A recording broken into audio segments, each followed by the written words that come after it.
Hello friends, welcome to my YouTube channel. নমস্কার বন্ধুরা, মঞ্জু রান্নাঘর থেকে সবাইকে স্বাগত। তো বন্ধুরা, আজকে আমি আপনাদের কাছে একটি ভিডিও নিয়ে হাজির হয়েছি। তো বন্ধুরা, আমার এই পুরো ভিডিওটি আপনারা দেখবেন, মাঝখানে স্কিপ করবেন না।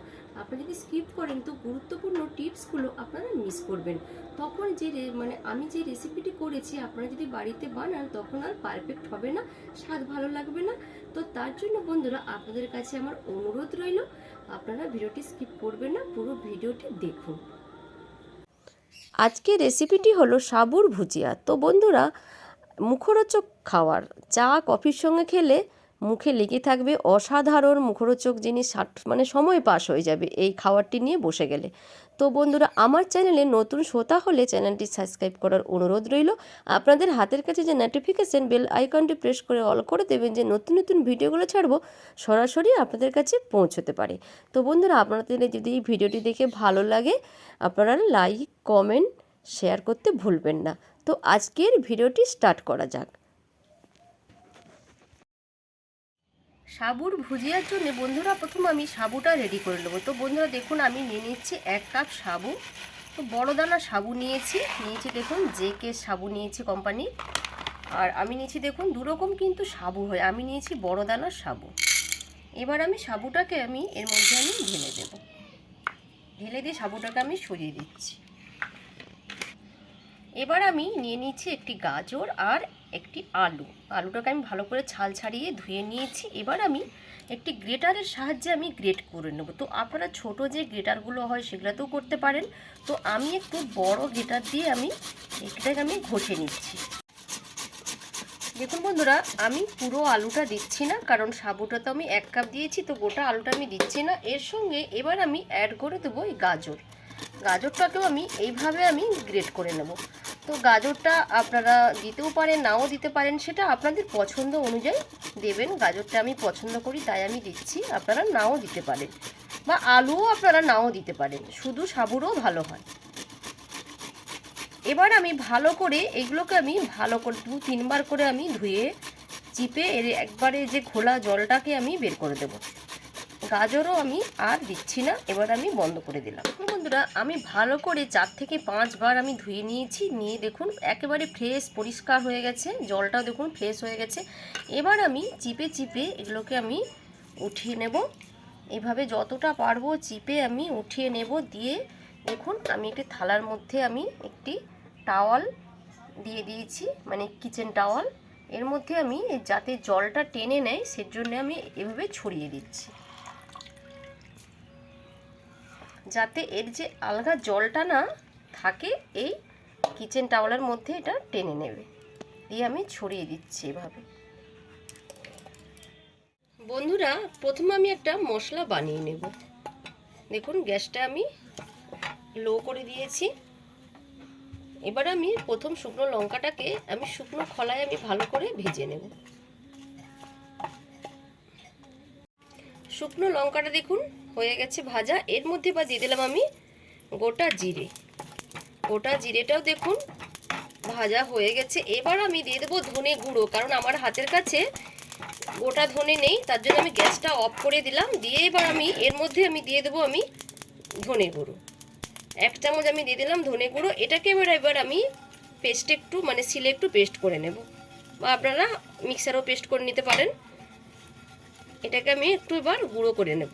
আমি একটি কড়াই গ্যাসে বসিয়ে দিয়েছি, গ্যাস জ্বালিয়ে দিয়েছি, তেল কিন্তু গরম হয়ে আসছে। এবার দেখুন একটি ছাঁকনি নিয়ে নিয়েছি, ছাঁকনিটা তেলের মধ্যে দিয়ে দিলাম। দেওয়ার পর এতে সাবুগুলো দিয়ে দেব।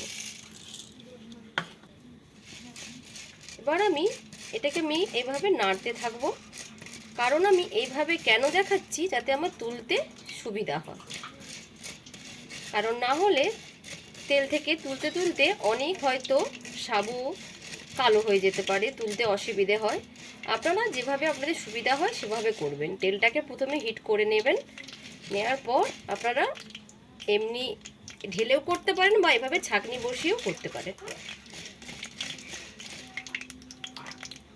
তবে তেল যদি খুব হিট হয়ে যায় বন্ধুরা, তখন কিন্তু গ্যাসের বাতিটাকে কিন্তু কমিয়ে দেবেন। দেখুন বন্ধুরা, তেল যখন গরম হয়ে গেছে অলরেডি দেখুন সাবুগুলো কিন্তু ভেসে উঠে গেছে, দেখেছেন? এইভাবে অল্প অল্প করে নাড়াতে নাড়াতে দেখুন এটা কিন্তু ভাজা হয়ে যাবে। তো গ্যাসের বাতিটাকে আমি কমিয়ে দিলাম, লো টু মিডিয়ামে রেখে দিলাম। দিয়ে এবার আমি এটাকে এভাবে আমি ভেজে নেব। দেখুন কত বড় বড় হয়ে গেছে, তেলে যা পড়েছে। দেখুন বন্ধুরা ভাজা হয়ে গেছে। এবার আমি উঠিয়ে নিচ্ছি, তেলটাকে ঝাড়িয়ে নিচ্ছি। আমি 1.5 থেকে 2 মিনিট ভেজেছি দেখুন।